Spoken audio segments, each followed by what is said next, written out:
3 players whose stock is on the rise.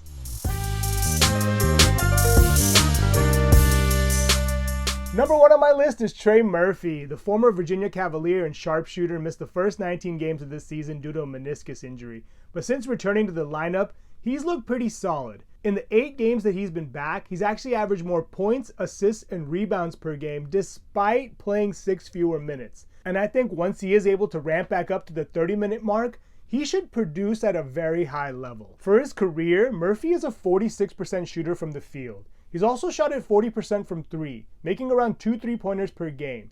He also averages around 1.2 stocks per game, and he'll chip in 3 rebounds per game. He also shoots at 90% from the free throw line, so he's a very efficient player, and I think once his minutes ramp up, his production should go up accordingly. Murphy's role on the Pelicans is pretty secure. They currently sit in the 7th spot in the West, and if they want to make a push to move up the charts, Murphy's going to have to be a big part of it. He can definitely shoot it from 3 like I mentioned, but he's also a great finisher at the rim. Let's not forget that last year he was the runner-up in the slam dunk contest, and had it not been for Mac McClung, he would have won it. The other Pelicans players have done an admirable job in Murphy's absence, but Brandon Ingram and Zion Williamson have not really been models of durability throughout their career, and Herbert Jones' scoring seems to be a bit up and down, and if he continues to struggle, I would imagine that Murphy's workload will increase sooner rather than later. At this point, if he's already on your roster, I would hang tight and hold him, but if you're looking to bolster your team, I would consider trading for him. He's only rostered in about 73% of leagues, and I think he's definitely going to finish well inside of the top 100. Next on my list is Tyler Herro. Herro suffered an ankle injury early on in the season, which cost him 18 games, and he just returned to the lineup, but looked pretty good. He was able to play 33 minutes and finish with 25 points. He also knocked down 1 3-pointer, grabbed a couple of steals, had 2 assists, and also grabbed 3 rebounds. The Heat are a much better team with Herro on the floor. For his career, he has a plus-minus of plus 290. And even with the emergence of Jaime Jaquez and Duncan Robinson,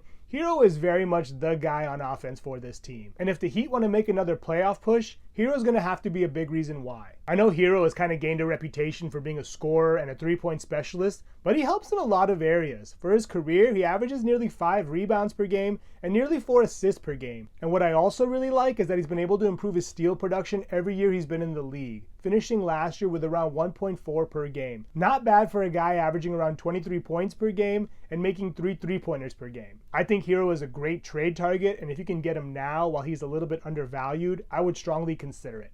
Last on my list is Scoot Henderson. The 3rd pick in the draft started off the season a bit slow. Then he suffered an ankle injury which cost him 9 games. But since coming back into the lineup, he has steadily improved, specifically in his scoring and playmaking ability. Over the last 2 weeks, he's averaged nearly 15 points per game, almost 5 assists per game, he's made 1.2 3-pointers per game, and had 1 stock per game. Of course, there are going to be some drawbacks with a young player like Henderson. He is averaging around 2.7 turnovers per game, and he's had some erratic shooting percentages, so if you can handle low rebounds and deal with some up and down shooting percentages, Henderson is definitely someone to give a look at. The Blazers dealt with a bevy of injuries to start the year, and they're now finally healthy, and I think that means good things for Henderson. At this point, he's coming off of the bench behind Malcolm Brogdon, but I think as the season goes on, we'll see Brogdon's role get reduced and Henderson's role increase. He's still only rostered in about 59% of leagues, so if he is available in yours and you're looking for a point guard, I would consider picking him up. Those are 3 players whose stock is on the rise. Thank you so much for watching. Please subscribe and let me know which players you think are on the rise in the comments below.